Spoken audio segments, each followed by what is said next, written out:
Victor se frotta les yeux, essayant de dissiper le brouillard qui semblait s'installer dans sa vision. Il inspira profondément, assis devant le piano, fixant les touches comme s'il attendait que la concentration revienne, mais tout restait flou. Les partitions devant lui étaient pratiquement indéchiffrables, comme si le monde s'éloignait, le laissant de plus en plus isolé de ce qu'il aimait. « Qu'est-ce qui m'arrive » murmura-t-il d'une voix lasse. À côté de lui, Sofia jouait sans souci, ses rires résonnaient dans la pièce, mais Victor ne pouvait pas détourner ses yeux de la partition. L'idée de ne plus pouvoir jouer du piano avec la même maîtrise le tourmentait, c'était comme si quelque chose lui était lentement arraché. « Papa, veux-tu jouer pour moi aujourd'hui » demanda Sofia en courant vers lui, ses boucles blondes rebondissant. Elle grimpa sur le tabouret à côté de son père, le regardant avec attente. Victor sourit, même s'il sentait le poids de l'inquiétude sur ses épaules. « Bien sûr, mon petit. Que veux-tu entendre ?»« Celui qui me rappelle maman, » répondit-elle, les yeux brillants. Le sourire de Victor s'effaça un instant, mais il hocha la tête en caressant les cheveux de sa fille. Il leva les mains vers les touches, essayant d'ignorer le tremblement léger mais constant qui insistait pour être présent. Avec difficulté, il commença à jouer la douce mélodie que Sofia aimait tant, une chanson qu'il jouait pour sa défunte épouse. Alors que la musique remplissait la pièce, Rosa entra dans la pièce. Elle observait son mari de loin, remarquant la tension dans ses épaules et l'hésitation dans ses mouvements. « Victor » appela-t-il doucement en s'approchant, « est-ce que tout va bien ?» Il termina la chanson, les doigts toujours posés sur les touches, et soupira. Il regarda Rosa, ou du moins il essaya, car sa vision devenait de plus en plus floue. « Ce n'est pas bien » répondit-il doucement. « Ma vision se détériore. Je ne sais plus lire la musique, et mes mains. » Il leva les mains, observant le tremblement qui semblait se moquer de son impuissance. « Je ne sais pas ce qui m'arrive. » Rosa fronça les sourcils, mais essaya de rester calme. « Peut-être que c'est juste de la fatigue, Victor. Tu as travaillé dur avec les présentations, la composition. Peut-être qu'il est temps de faire une pause. » Victor secoua la tête avec un rire amer. « Ce n'est pas seulement ça. Quelque chose ne va pas, je le sens. » Rosa, remarquant l'angoisse de son mari, se pencha pour être à sa hauteur et lui toucha affectueusement l'épaule. « Tu veux que je te prépare du thé ? Ça pourrait t'aider à te détendre. » Il hésita un moment, mais finit par acquiescer. « Oui, peut-être que ça aidera. » Pendant que Rosa partait préparer le thé, Victor restait là, perdu dans ses pensées. Le son du piano résonnait encore dans son esprit, mais il savait que s'il continuait, le son qu'il aimait tant pourrait être perdu à jamais. Quand Rosa revint avec le thé, il le but en silence. La chaleur de la boisson ne parvenait pas à calmer son agitation. Décidant de ne plus attendre, il fixe un rendez-vous avec un spécialiste. Quelques jours plus tard, Victor était au bureau, assis devant le médecin, attendant des réponses. Il avait subi des examens de la vue et d'autres tests, mais l'expression confuse du visage du médecin ne laissait pas présager de bonnes attentes.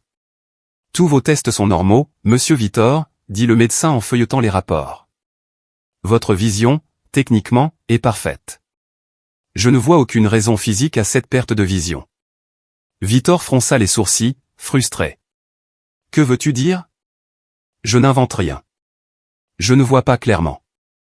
Comment tout peut-il bien se passer ? » Le docteur soupira, visiblement incertain. « Je comprends votre frustration, mais je ne peux rien diagnostiquer à ce stade. Peut-être que c'est quelque chose de psychologique, de stress. Il pourrait être utile d'avoir un deuxième avis. » Insatisfait, Victor a pris rendez-vous avec un autre médecin, puis avec un autre. Tout le monde disait la même chose, les tests étaient normaux, mais entre-temps, sa vision continuait de se détériorer. Les jours passèrent, puis les semaines. Victor distinguait à peine les touches du piano, et finalement les partitions devenaient des ombres informes, complètement illisibles. « Cela n'a aucun sens », dit-il à Rosa un soir, après une autre visite chez le médecin. « Tout le monde dit que je vais bien, mais je suis aveugle. Je ne vois rien. » Rosa s'approcha et prit les mains de Victor, qui tremblait visiblement. « Nous y arriverons ensemble, Victor. Il y a toujours une solution. Tu as toujours la musique et ta fille. » Elle sourit légèrement. « Je sais que ce n'est pas facile, mais tu trouveras un moyen d'avancer. » Victor secoua la tête, sentant le désespoir grandir en lui. Il se leva brusquement, laissant Rosa seule dans la pièce, et retourna au piano. Il s'assit devant lui, essayant de se souvenir par cœur de chaque détail d'un morceau qu'il avait joué auparavant, mais ses doigts tombèrent en panne, ils hésitèrent. Sofia apparut silencieusement et s'assit à côté de lui sur le tabouret. Sans rien dire, elle se contenta de regarder son père, les yeux écarquillés et curieux. « Veux-tu encore jouer pour moi, papa ?» demanda-t-elle avec une innocence qui fit chavirer le cœur de Victor. Il essaya de sourire à sa fille, mais le poids de ce qu'il perdait était presque insupportable. Malgré tout, il leva les mains et commença à jouer. Les notes sortaient avec hésitation au début, mais lentement, la triste mélodie qui dominait ses journées envahissait l'air. Sofia écoutait en secouant doucement la tête au rythme de la musique. Même enfant, elle semblait comprendre la tristesse que son père exprimait à travers la musique. Le son, autrefois plein de vie et de joie, était désormais empli d'une profonde mélancolie, comme si chaque note était une lamentation pour la perte de quelque chose d'irréparable. À la fin de la chanson, Victor ne dit rien. Il restait assis là, les doigts toujours posés sur les touches. Le silence dans la pièce résonnait plus fort que n'importe quel mot. Des jours ont passé depuis que Victor a complètement perdu la vue.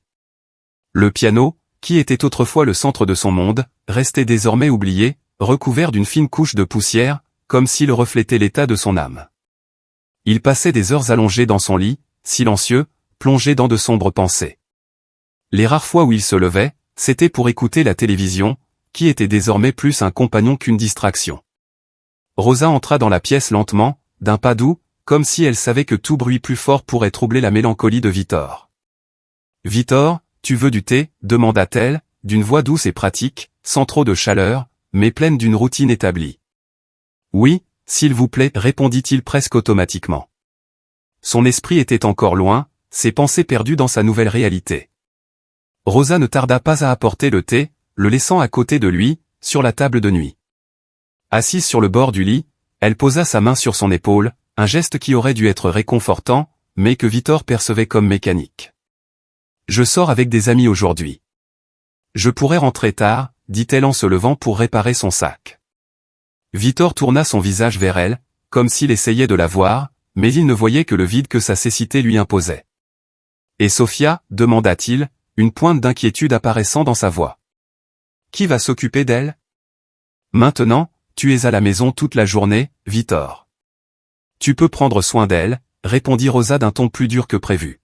« C'est aussi ta fille. » Il hocha la tête, n'ayant aucun moyen d'argumenter. Bien sûr, il pouvait prendre soin de sa fille, mais la peur le rongeait. Depuis qu'il a perdu la vue, Victor se sent impuissant, incapable de protéger la personne qu'il aime le plus au monde. « D'accord, » dit-il, résigné. Rosa sourit légèrement, mais Victor ne le vit pas. Quelques minutes plus tard, il entendit le bruit de la porte d'entrée qui se fermait. Elle était sortie se promener au centre commercial, le laissant seul avec ses pensées et ses peurs. Il aimait Rosa, oui, mais il ne pouvait nier que son mariage avec elle avait été motivé plus par la peur que par l'amour.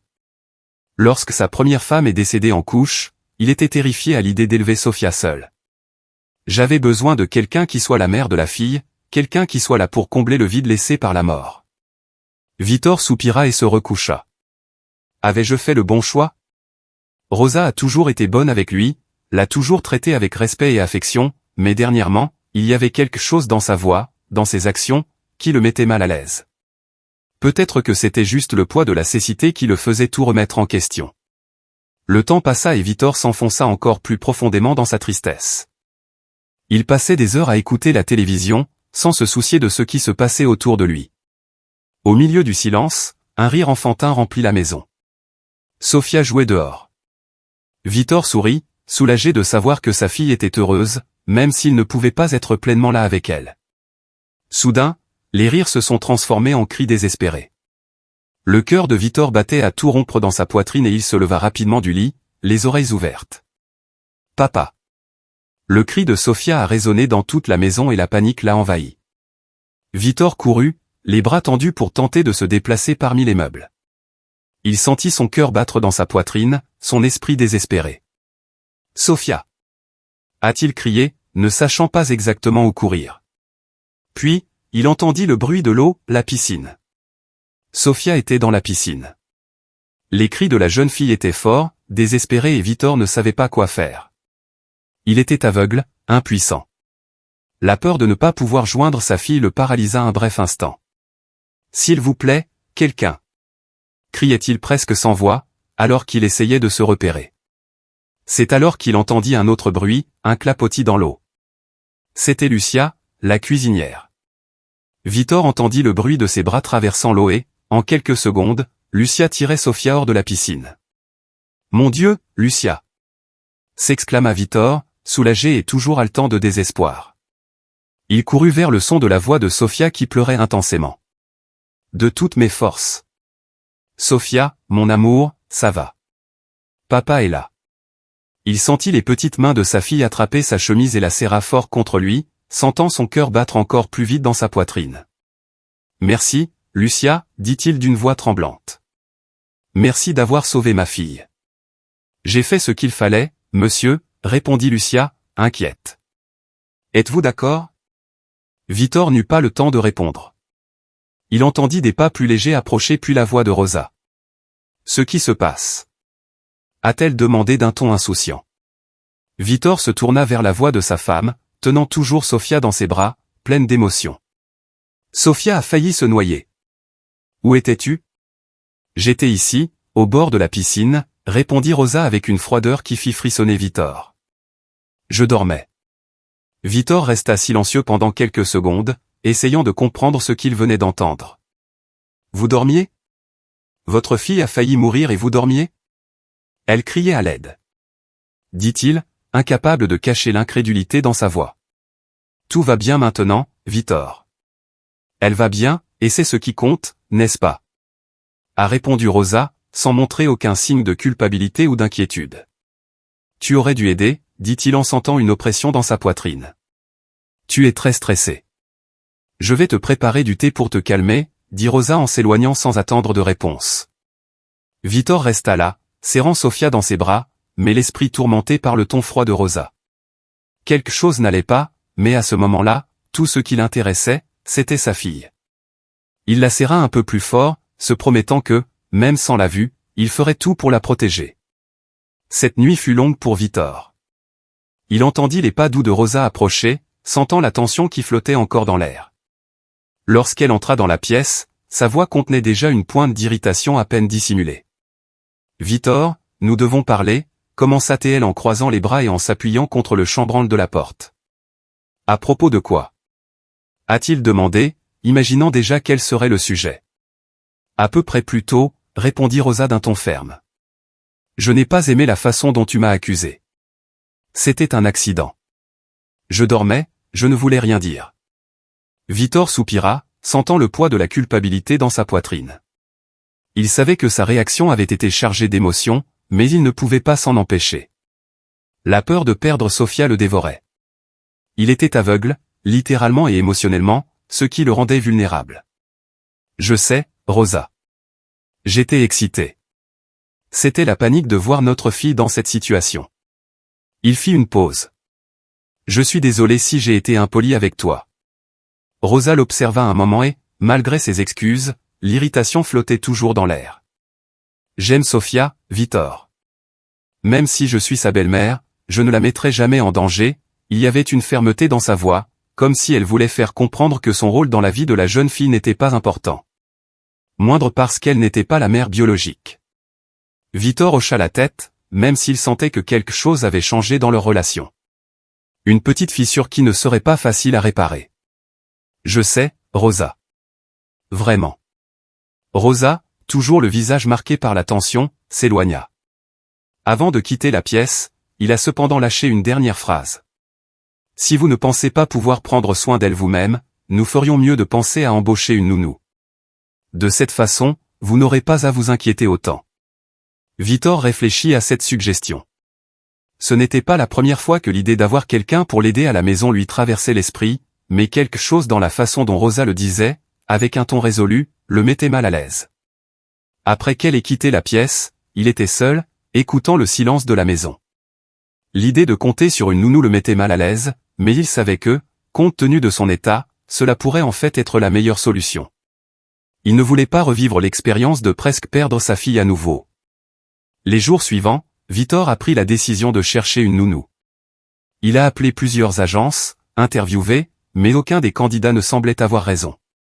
Soit ils n'avaient pas l'expérience qu'ils recherchaient, soit ils ne semblaient tout simplement pas avoir la sensibilité nécessaire pour s'occuper d'une enfant comme Sofia.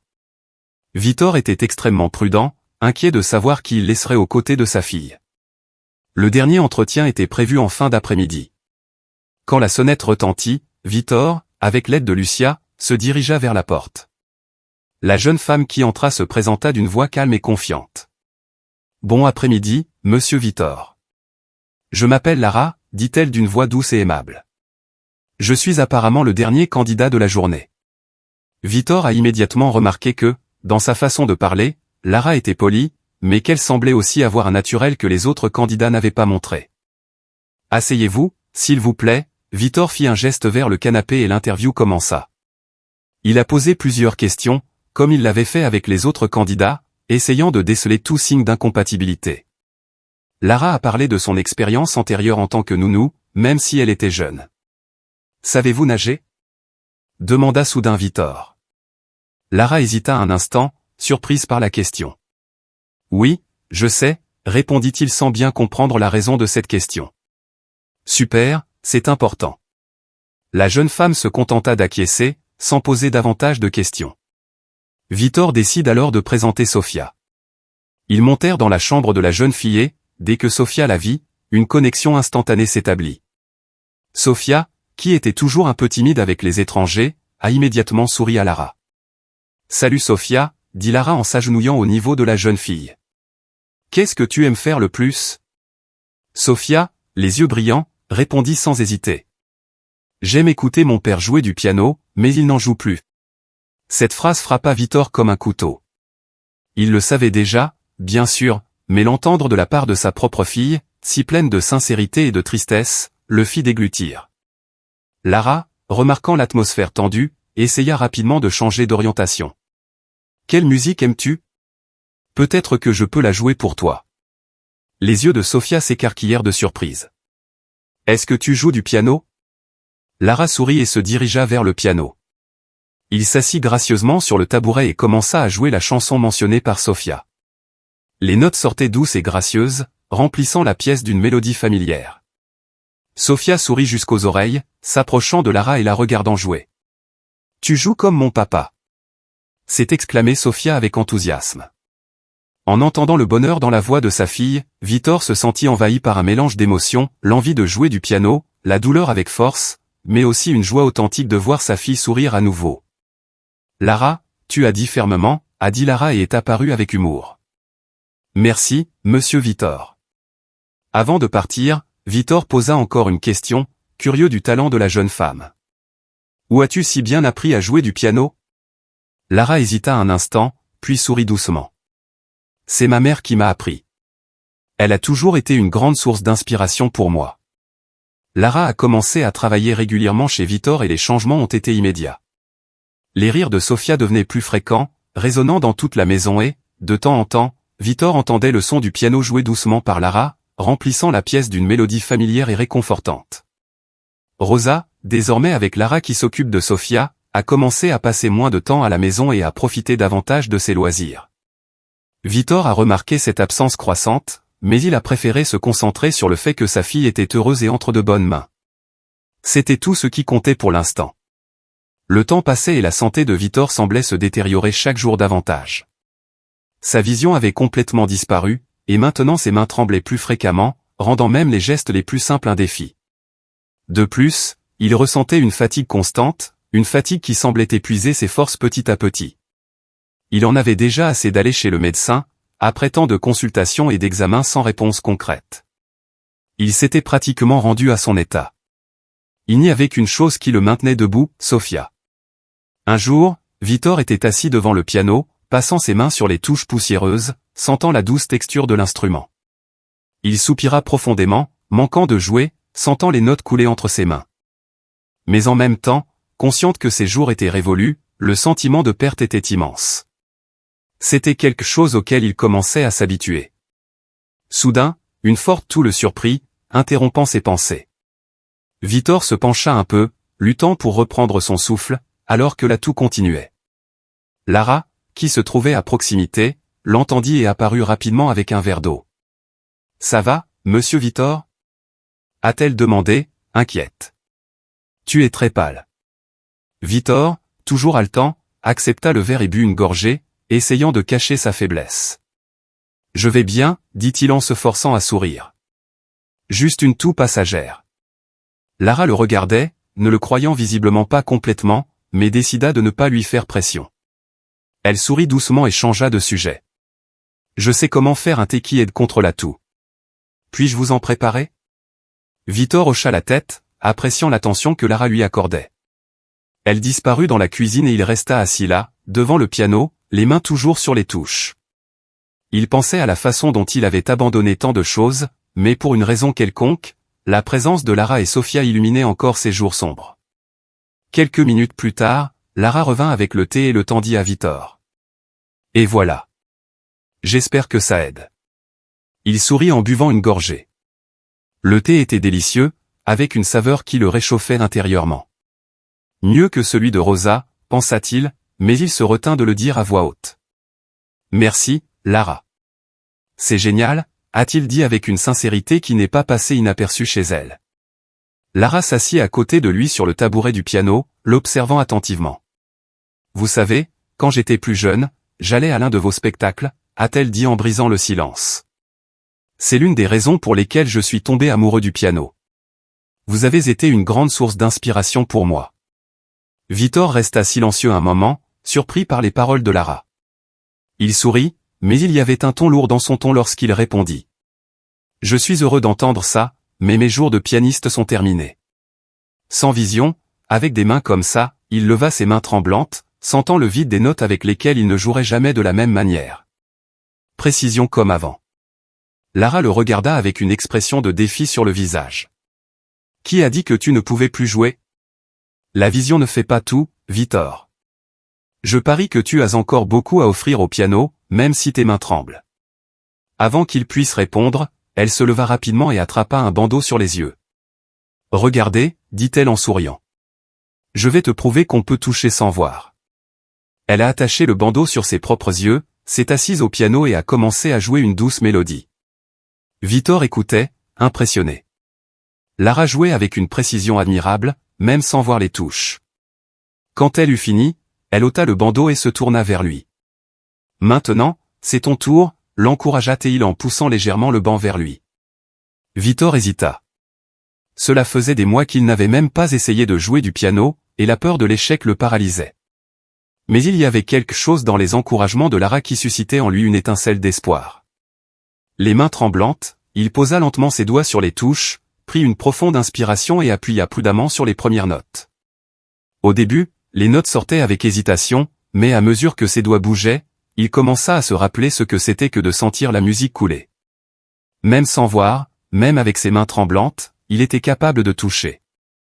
Vitor s'est laissé guider par la musique et, pour la première fois depuis des mois, il a ressenti un immense bonheur. Je l'ai fait, a-t-il déclaré avec émotion après avoir terminé la pièce. Il se tourna vers Lara. Merci. Je ne sais pas comment, mais tu m'as fait croire que je peux encore jouer. Lara sourit chaleureusement. De rien, monsieur Vitor. Vous n'avez jamais perdu cette capacité. Vous aviez juste besoin d'un petit coup de pouce. Lara se lève alors et part à la rencontre de Sofia, laissant Vitor seul avec ses pensées. Il resta là quelques minutes, savourant cet instant de bonheur, le son du piano résonnant encore dans son esprit. Plus tard dans la nuit, Rosa rentra chez elle et trouva bientôt Vitor assis dans le salon. « Salut, Vitor, dit-elle en s'approchant. Comment vas-tu? Puis-je te préparer du thé? » Vitor, toujours en train d'apprécier le thé que Lara avait préparé plus tôt, secoua la tête.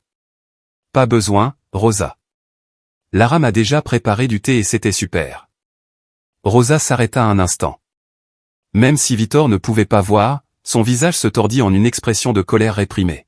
« Ah, je vois, dit Rosa, sa voix avec une légère touche de froideur. On dirait que Lara est plutôt à l'aise ici. » Vitor n'a pas remarqué le changement de ton, mais la tension dans l'air n'est pas passée inaperçue. Rosa s'éloigna, visiblement irritée, marmonnant pour elle-même en quittant la pièce. « Pour qui se prend-elle » murmura Rosa, les poings serrés. Dans les jours suivants, le comportement de Rosa commença à changer. La présence de Lara, qui lui paraissait auparavant une aide bienvenue, devenait désormais une nuisance pour elle. Rosa a commencé à considérer Lara non seulement comme une nounou, mais aussi comme une rivale. L'idée qu'une autre femme puisse gagner plus de place dans la vie de Vítor et Sofia la dérangeait profondément. La colère de Rosa grandissait chaque jour et le sentiment que Lara occupait un espace qui aurait dû être le sien commençait à consumer ses pensées. Elle n'a rien dit directement, mais sa frustration était de plus en plus évidente.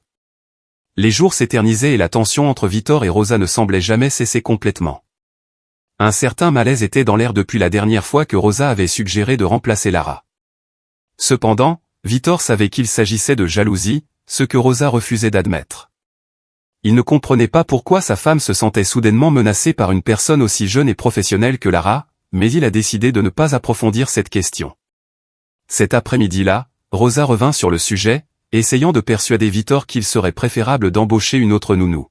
« Je pense que nous devrions chercher quelqu'un d'autre », dit-elle d'une manière apparemment décontractée, mais Vítor pouvait sentir la tension dans sa voix. « Une autre baby-sitter » Il fronça les sourcils, visiblement confus. « Je ne vois aucune raison à cela. Lara a fait un excellent travail avec Sofia et je me sens plus à l'aise en sachant qu'elle est là. » Rosa hésita, ne voulant pas admettre ses véritables sentiments. « Je pense juste que ce serait peut-être bien de changer un peu les choses. Vous savez, rafraîchir l'atmosphère. » Vítor soupira, réalisant ce qui se passait réellement. « Rosa, est-ce de la jalousie ?» a-t-il demandé d'une voix ferme mais non conflictuelle. « Je te l'ai déjà dit, Lara et moi avons une relation purement professionnelle. Elle est assez vieille pour être notre fille. » Rosa resta silencieuse un moment, visiblement mal à l'aise, mais ne donna aucun autre argument. Il se contenta de secouer la tête, acceptant la défaite avec un air résigné. Cependant, l'irritation était toujours présente dans ses gestes et dans sa façon d'éviter de regarder directement Vítor. Le temps passa et Vítor, étonnamment, commença à ressentir une légère amélioration des tremblements de ses mains. La fatigue l'affectait encore, mais les tremblements étaient moins fréquents. Un jour, Lara l'a rappelé au piano. « Vítor, pourquoi n'essaies-tu pas de jouer à nouveau ?» suggéra-t-elle avec un sourire toujours patient. « Je vais jouer les yeux bandés, comme la dernière fois. Ça t'inspire toujours. » Sentant une certaine confiance revenir, Vítor accepta l'invitation. Lara, une fois de plus, attacha le bandeau sur ses yeux et commença à jouer. Cette fois, une mélodie que Vítor connaissait très bien, si bien qu'elle l'a surpris. C'était sa composition, mais que seul lui et une autre personne au monde connaissaient. Une larme solitaire coula sur son visage alors que les notes jouaient au plus profond de sa mémoire. Lorsque Lara ôta son bandeau, elle remarqua l'expression émotionnelle de Vítor. « Qu'est-ce que c'était » a-t-elle demandé avec une véritable inquiétude. « Pourquoi es-tu triste » Vítor essuya ses larmes, d'une voix pleine de souvenirs, répondit. « Cette chanson, je l'ai écrite pour une femme que j'aimais il y a très longtemps. » Lara le regarda avec surprise. « Ma mère m'a appris cette chanson. Elle me la jouait toujours. »« Est-ce que ta mère, c'est Livia ?» La question de Vítor fut murmurée, comme s'il avait peur de la réponse. « Oui, c'est son nom, » répondit Lara, ne comprenant pas vraiment l'impact de ses paroles. Vítor resta silencieux pendant un moment, analysant la révélation. « Ta mère et moi, nous sommes sortis ensemble il y a de nombreuses années, mais la vie nous a séparés et je ne l'ai jamais revue. » Lara sourit doucement, voyant l'émotion dans ses yeux. « La vie nous a repoussés, » dit-il avec mélancolie. « Je me suis toujours demandé ce qui lui était arrivé. » Lara a expliqué que sa mère jouait toujours du piano, que c'était elle qui lui avait appris à jouer et que la chanson qu'il composait était toujours l'une des préférées d'Olivia. « Est-ce qu'elle va bien » demanda Vítor, avec une curiosité nostalgique. « Oui, elle l'est, elle vit dans une autre ville maintenant, veuve. Mon père est décédé il y a quelques années. » Vítor, le cœur serré par les souvenirs, soupira profondément. « Envoie-lui un câlin, s'il te plaît. »« Bien sûr que je le ferai », répondit Lara avec un sourire rassurant. Ces conversations constantes sur Livia réveillaient chez Vítor des souvenirs qu'il avait gardés dans une partie endormie de son cœur. Lara a commencé à parler fréquemment de sa mère, car Vítor posait toujours des questions sur elle. À mesure que le nom de Livia apparaissait, il se souvenait d'époques plus simples, de rêves et d'amour pur. Plus tard, Lara a appelé pour expliquer qu'elle ne se sentait pas bien et qu'elle avait besoin d'une journée de repos. Vítor, inquiet, lui souhaita bonne chance, espérant qu'elle se rétablirait rapidement. C'est alors que Lucia, la fidèle cuisinière de la maison, demanda à parler à Victor dans le jardin. Elle semblait hésitante, comme si elle ne savait pas par où commencer. « Monsieur Victor », commença-t-elle, un peu nerveusement. « Il y a quelque chose que je dois te dire. J'ai vu quelque chose d'étrange se produire. » « Que s'est-il passé, Lucia ?» demanda Victor, curieux et légèrement inquiet. Lucia hésita un moment, mais continua. « J'ai vu Madame Rosa mettre quelque chose dans le thé qu'elle vous donne tous les jours. Au début, je ne m'en doutais pas car il est courant de mettre des herbes et d'autres choses dans le thé, mais aujourd'hui, je l'ai vu mettre quelque chose dans la bouteille d'eau de Lara. » Victor était sous le choc, incapable de comprendre immédiatement ce qu'il entendait. « Dans l'eau de Lara ?» marmonna-t-il avec incrédulité. « Il en est sûr ? » ?»« Oui, monsieur Victor. J'ai trouvé cela étrange. Je ne sais pas ce que c'était, mais cela ne me semblait pas bien. J'ai pensé que je devrais vous le dire. » Il passa une main sur son visage, confus et inquiet. Son esprit oscillait entre méfiance et choc. « Mon Dieu, » dit Victor, sentant un poids dans sa poitrine. « Merci, Lucia. Je vais réfléchir à quoi faire maintenant. » Lucia hocha la tête, respectant le temps dont disposait Victor pour traiter l'information, et partit. Victor se tenait là, dans le jardin, absorbant ce qu'il venait de découvrir. Il savait qu'il devait agir avec prudence, mais il ne savait toujours pas exactement ce que cela signifierait pour sa vie et sa relation avec Rosa. Lara est retournée au travail, semblant plus énergique et récupérée, mais Victor était toujours attentif. « Je suis content que tu vas mieux, Lara », a commenté Victor alors qu'ils étaient dans le salon, avec Sofia jouant dans un autre coin. « Qu'est-ce que tu ressentais ?» Lara eut un léger sourire, mais il y avait quelque chose d'inquiétant dans ses yeux. « Ma vision était floue et j'ai aussi ressenti un léger tremblement dans mes mains, » dit-elle en haussant les épaules, comme si ce n'était pas grave. « Ce doit être juste de la fatigue. J'ai travaillé dur. » Pour Victor, cette coïncidence a été comme un coup au ventre. Les mêmes symptômes qu'il avait ressentis. Il réalisa qu'il ne pouvait pas laisser tomber ça. « Lara, s'il te plaît, commence à boire l'eau du filtre dans la cuisine du personnel, » a-t-il demandé, essayant de paraître aussi décontracté que possible. « Je pense que c'est plus sûr. » Lara le regarda avec surprise, mais accepta sans poser de questions. « Bien sûr, pas de problème, » sourit-elle. « Une raison particulière ?» Victor hésita une seconde, mais décida de ne pas lui dire ce qu'il soupçonnait. « Non, juste une précaution, » dit-il doucement, détournant rapidement le sujet vers autre chose. Dans les jours qui ont suivi, Victor a continué sa routine, mais maintenant avec un plan clair en tête. Soupçonnant que Rosa l'empoisonnait ainsi que Lara, il prit une décision, il ne boirait plus jamais le thé qu'elle préparait. Chaque fois que Rosa venait vers lui avec une tasse fumante, il la remerciait avec un sourire, mais dès qu'elle s'éloignait, il versait le contenu dans le lavabo de la salle de bain. Pendant plusieurs jours, Rosa ne parut se douter de rien. La situation reste tendue, mais Victor reste vigilant. Puis, un matin surprenant, c'est arrivé. Il s'est réveillé, lorsqu'il a ouvert les yeux, il a presque crié de surprise.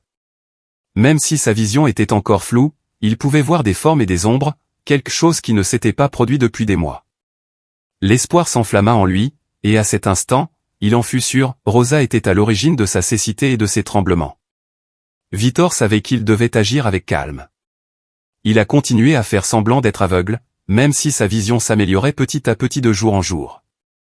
Les tremblements dans mes mains ont également diminué. Lorsqu'il s'est senti suffisamment rétabli, il a décidé de prendre des mesures définitives. La prochaine fois que Rosa lui apporta le thé, il ne le jeta pas. Au lieu de cela, il a conservé une partie du liquide dans un petit flacon et a appelé subrepticement un ami qui travaillait dans un laboratoire. Il a expliqué la situation et a envoyé l'échantillon pour analyse. Les jours d'attente étaient pénibles, mais Victor savait qu'il devait être patient. Lorsque le résultat arriva, il sentit son cœur s'emballer à la lecture du rapport, le thé contenait une plante exotique et dangereuse, impropre à la consommation humaine. Une utilisation prolongée pourrait provoquer une cécité temporaire ou permanente, ainsi que des tremblements et de la fatigue des mains. Dans les derniers cas, cela pourrait être fatal.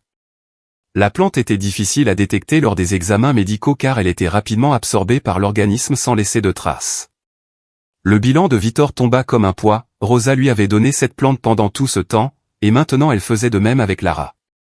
Il savait qu'il avait besoin de preuves concrètes pour la confronter et, plus important encore, pour assurer la sécurité de Sofia et de Lara. Les jours suivants, Vítor installa discrètement des caméras dans la cuisine, espérant surprendre Rosa en flagrant délit. Le moment arriva plus vite qu'il ne l'imaginait. Un jour, alors qu'il se reposait dans sa chambre, il entendit les pas de Rosa se dirigeant vers la cuisine. Il décida de la suivre en silence. Alors qu'il s'approchait de la porte, il la vit placer soigneusement la plante dans le thé. Pensant qu'il était toujours aveugle, sa confiance était telle qu'elle ne prenait même pas la peine de cacher ce qu'elle faisait. Vítor ne parvenait plus à contenir la révolte. Il entra dans la cuisine à pas ferme, la voix pleine d'indignation. « Rose, commença-t-il. » Sa femme se retourna avec stupéfaction. « Je sais tout. » Elle ouvrit grand les yeux, confuse et incrédule. « De quoi tu parles ?» Vítor fit un pas en avant et la regarda fixement. « Tu penses que je suis toujours aveugle, n'est-ce pas ?» dit-il d'une voix grave. « Je te vois maintenant et je vois ce que tu as fait. Le thé, la plante, tout. » Rosa pâlit, pendant un instant, le choc la laissa sans voix. Mais ensuite son expression changea. La surprise a cédé la place à une colère incontrôlée. « Pouvez-vous voir ?» cria-t-elle, la voix pleine de fureur. « Comment est-ce possible ? Tu as échoué, Rosa. Ce que tu mettais dans mon thé n'a pas fonctionné comme tu l'espérais. Et maintenant je sais tout. » Vítor s'approcha, la colère prenant enfin le dessus sur ses paroles. « Ce que je ne comprends pas, c'est pourquoi. Pourquoi ferais-tu ça ?» Rosa, réalisant qu'il n'y avait plus aucun moyen de cacher la vérité, poussa un cri de colère. « Je voulais que tu partes, » cria-t-elle, les yeux pétillants. « Toi, cette maison, tout ça. Je voulais que tout soit à moi, que tu partes et que tu me laisses avec l'argent. » Vítor sentit son cœur se serrer. La femme avec qui il avait construit sa vie, la femme en qui il avait confiance pour l'aider à élever sa fille, révélait maintenant ses véritables intentions. Il secoua la tête avec incrédulité. « Tu étais prêt à me détruire pour de l'argent ?» Rosa le regarda avec un mélange de colère et de mépris. « Tu n'as plus rien à m'offrir. Je mérite cette vie, ce réconfort. » Les deux hommes se disputèrent intensément, les mots devenant de plus en plus agressifs. Rosa, réalisant qu'elle n'avait plus le contrôle de la situation, s'empressa de récupérer ses affaires et tenta de quitter la maison. Mais à sa grande surprise, lorsqu'il a ouvert la porte, il a vu deux policiers attendre dehors. « Rosa, » dit fermement l'un des officiers. « Vous êtes en état d'arrestation. » La police a ordonné l'arrestation et Rosa, complètement vaincue, a été emmenée. Vítor se tenait à la porte et observait la scène. Il ressentait un mélange de soulagement et de tristesse, sachant qu'une phase terrible de sa vie était terminée, mais pleurant également la fin de quelque chose qu'il croyait autrefois être vrai. Vítor était dévasté. Les événements récents l'avaient profondément ébranlé. Cependant, il y avait une petite lumière au milieu de l'obscurité. Il avait retrouvé la vue. Pouvoir revoir le monde qui l'entourait lui procurait un sentiment de soulagement et de gratitude, même au milieu de la douleur.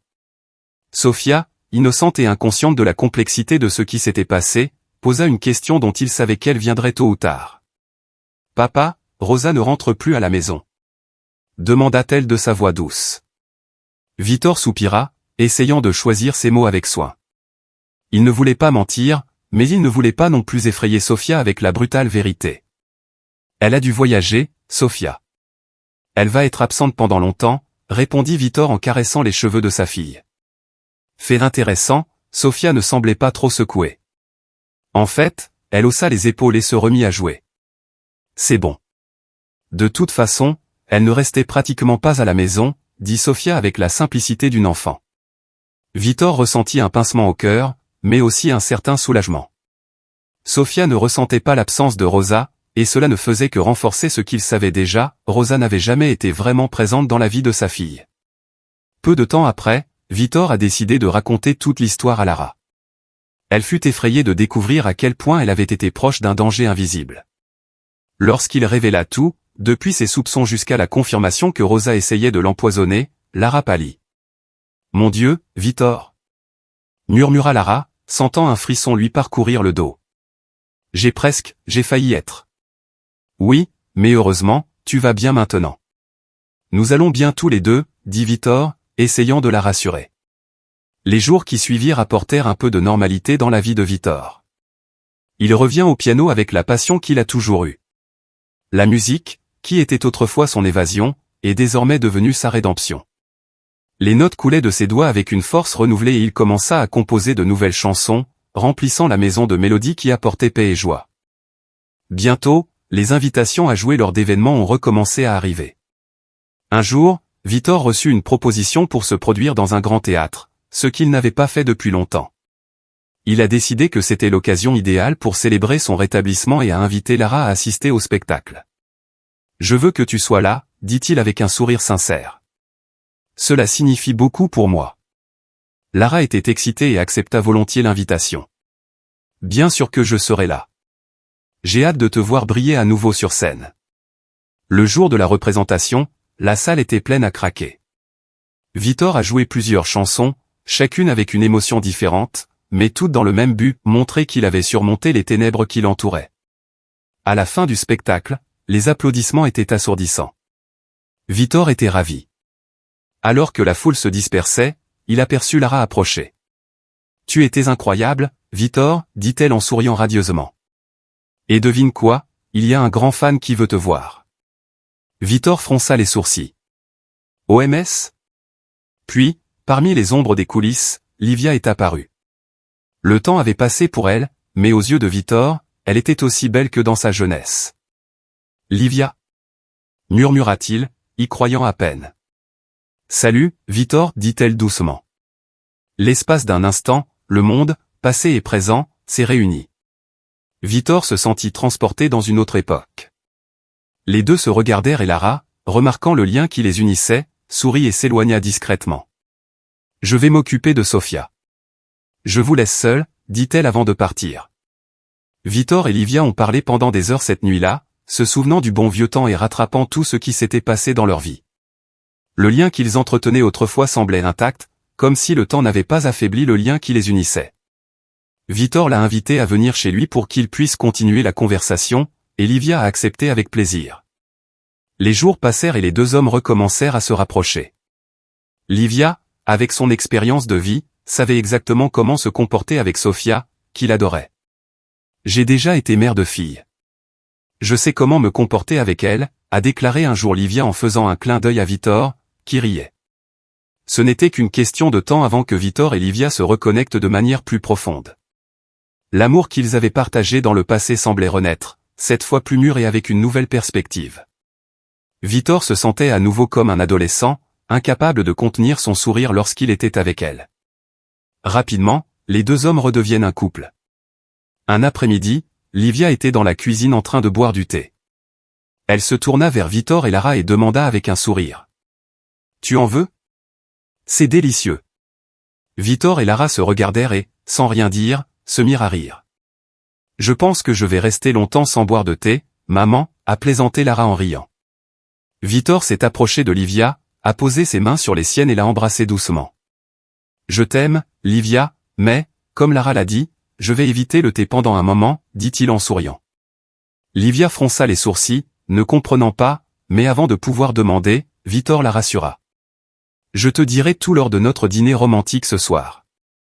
Je te le promets. » Livia hocha la tête, toujours curieuse, mais faisant confiance à Vítor. À ce moment-là, il réalisa qu'il s'était enfin libéré d'un amour sombre et toxique. Aujourd'hui, aux côtés de Livia, il a la chance de vivre l'amour pur et véritable, quelque chose qu'il a longtemps cru perdu.